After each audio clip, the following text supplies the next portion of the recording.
দুলিয়াজানৰ নগাজান তৈলক্ষেত্ৰত অঘটন তৈলখাদৰ পৰা অহৰহ গতিত নিৰ্গমন হৈছে তেল আৰু গেছ ততাতৈয়াকৈ ঘটনাস্থলীত উপস্থিত হৈছে অইলৰ বিষয়া কৰ্মচাৰী অইলৰ অগ্নি নিৰ্বাপক বাহিনীও উপস্থিত হৈছেগৈ ঘটনাস্থলীত ৩০৯ নম্বৰ তৈলখাদত ঘটিছে এই ঘটনা আমি কিছু এক্সক্লুচিভ দৃশ্যাংশ আপোনালোকক এই মুহূৰ্তত দেখুৱাইছো তৈলখাদৰ পৰা অহৰহ নিৰ্গত হৈছে তেল আৰু গেছ দুলিয়াজানৰ নগাজান তৈলক্ষেত্ৰত এই অঘটন তৈলখাদৰ পৰা অহৰহ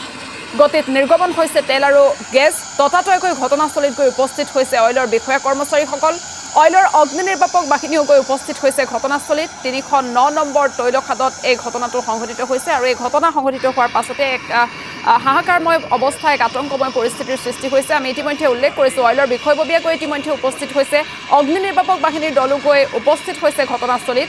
আৰু এয়া দুলিয়াজানৰ নগাজান তৈলক্ষেত্ৰত অঘটন ঘটিছে তৈলখাদৰ পৰা অহৰহ গতিত নিৰ্গমন হৈছে তেল আৰু গেছ ইয়াৰ কাষৰীয়া ৰাইজ যথেষ্ট শংকিত হৈ পৰিছে এই ঘটনাৰ পাছতেই ইতিমধ্যে অইলৰ বিষয়া কৰ্মচাৰী আৰু অগ্নি নিৰ্বাপক বাহিনীয়ে এই পৰিস্থিতি নিয়ন্ত্ৰণৰ চেষ্টা আৰম্ভ কৰিছে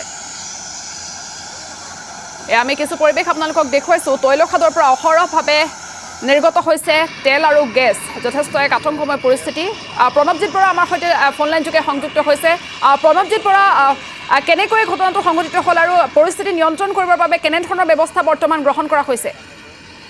এটা ক'বই লাগিব যে যিটো তৈলখাদত অইল ইণ্ডিয়া লিমিটেডৰ নগাজান তৈলক্ষেত্ৰৰ যি ৩০৯ নম্বৰ তৈলখাদ আছে তৈলখাদতেই এই ঘটনা সংঘটিত হৈছে আৰু কি পৰিস্থিতিত এই ঘটনা সংঘটিত হ'ল এই মুহূৰ্তলৈকে স্পষ্ট হোৱা নাই বা অইল কৰ্তৃপক্ষই সংবাদ মাধ্যমক জানিবলৈ দিয়া নাই কিন্তু এই তাতোতকৈ ডাঙৰ কথা যে যি স্থানত এই ঘটনা সংঘটিত হৈছে সেয়া হৈছে তৈলক্ষেত্ৰৰ মূল অংশ যাক এক্সপাৰ্টি বুলি কোৱা হয় এক্সপাৰ্টিতেই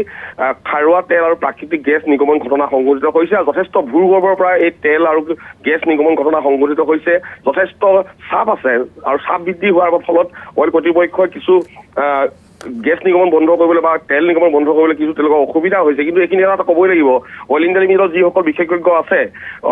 বিশেষকৈ অইল ইণ্ডিয়া লিমিটেডৰ যি দুৰ্যোগ ব্যৱস্থাপনা বিভাগ আছে অগ্নি নিৰ্বাপক বাহিনী বিভাগ আছে নিৰাপত্তা বিভাগৰ বিভাগ আছে আৰু বিভাগীয় যিসকল শিক্ষক বিষয়া আছে সকলো ঘটনাস্থলীত তেওঁলোকে উপস্থিত হৈছে আৰু অহৰহ গতিত যি তেল আৰু গেছ নিৰ্গমন ঘটনা সংঘটিত হৈছে বন্ধ কৰিবৰ বাবে অহৰহ প্ৰচেষ্টা অব্যাহত ৰাখিছে আৰু কিছু সময় পিছতেই আমি জানিব পাৰিম যে এই ঘটনাটো কেনেদৰে সংঘটিত হ'ল আমি ইতিমধ্যে অইল কৰ্তৃপক্ষৰ লগত যোগাযোগ কৰিছোঁ তেওঁলোকে এই মুহূৰ্তলৈকে সংবাদ মাধ্যমক সদৰি কৰা নাই কিন্তু এই ঘটনাক কেন্দ্ৰ কৰি স্থানীয় ৰাইজৰ মাজত এক আতংকময় পৰিৱেশে বিৰাজ কৰিছে হয় প্ৰণৱজিৎ বৰা আপোনাক এই মুহূৰ্তত ধন্যবাদ জ্ঞাপন কৰিছোঁ শেহতীয়া আপডেট জনোৱাৰ বাবে